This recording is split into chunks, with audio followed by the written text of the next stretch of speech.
घर को फेरी जाऊँ बापा कहीं कौन पाई मुझे पड़ी रही ये जोटी मो शंका सिंदूर मोर नुह जोटी मो स्वामी स्त्री को छाड़ी जाए गोटे बेस्या तो राति कोटाती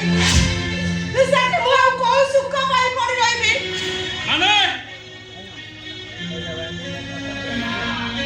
माने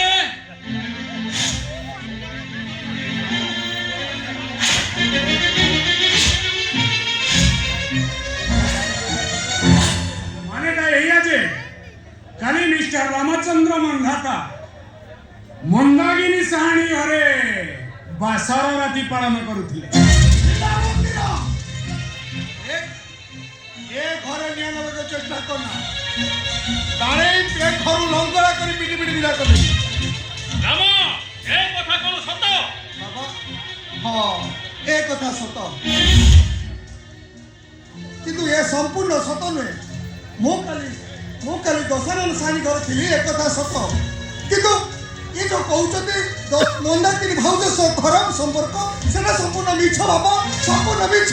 सतटा को जते घोड़ेगा पई चेष्टा कले भी सतटा केबे लुचि रहिबनी रंदू ए बिला बगदिरा ए घर तो निया लगे मना करला चुपचाप रु पड़ा घर पिटी पिटी घर विदा कर देबी राम बाबा भूल करी शेषन को मोटा बाहर लोक कथारे आपण ए बाहर लोक नुहे बाबा ए घरर बंधु तो मोदिया भाईला बड़ सळ हवा को जाउची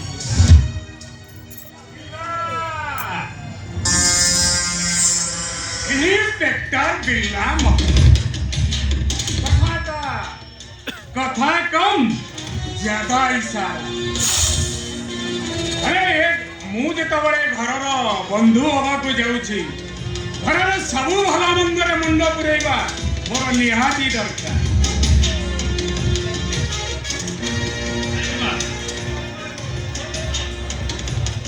देख मा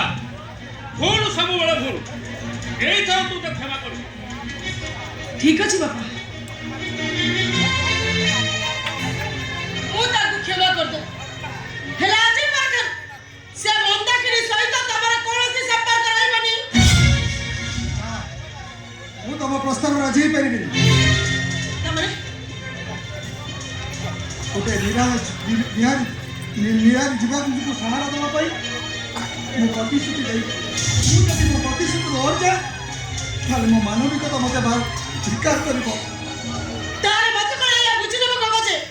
से मंदाकिनी सहित तमरा खराब संपर्क अछि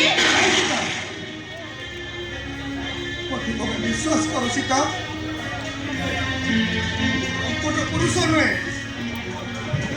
मो मन भीतर केवल तुमे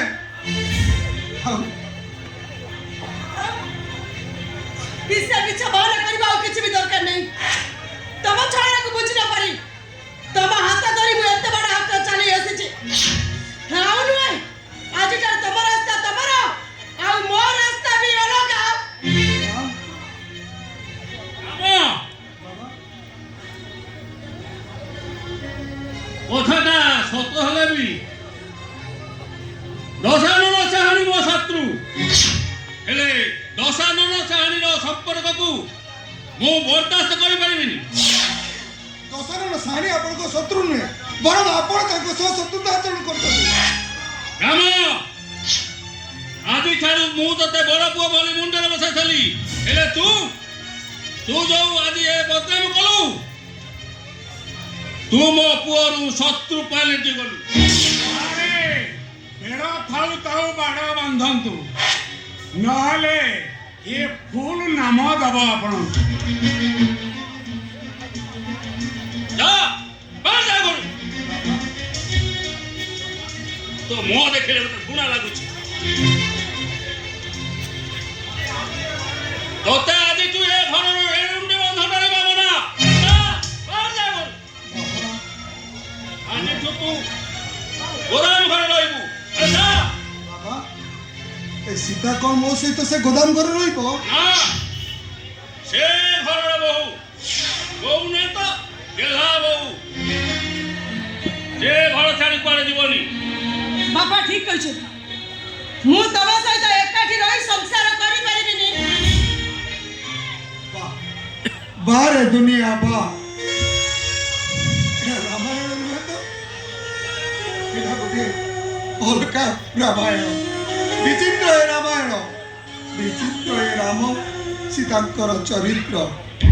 ଏଠି ଦଶରଥ ରାମଚନ୍ଦ୍ରକୁ 14 ବର୍ଷର ବନବାସ ଦଣ୍ଡ ଦେଇ ସାରିଛନ୍ତି। ହେଲେ ସୀତା ଏଠି ପର କଥାରେ ପଡ଼ି ସେ ରାମର ଚରିତ୍ରକୁ ସନ୍ଦେହ, ବିଚ୍ଛେଦର ଲକ୍ଷଣ ରେଖା ନିଜ ହାତରେ ନିଜେ ଟାଣିଦେଲେ। ଆଉ ସେଥିପାଇଁ ଏ ରାମ ଦେବ ଆଜି ଅଗ୍ନି ପରି। ସମୟଟା କେତେ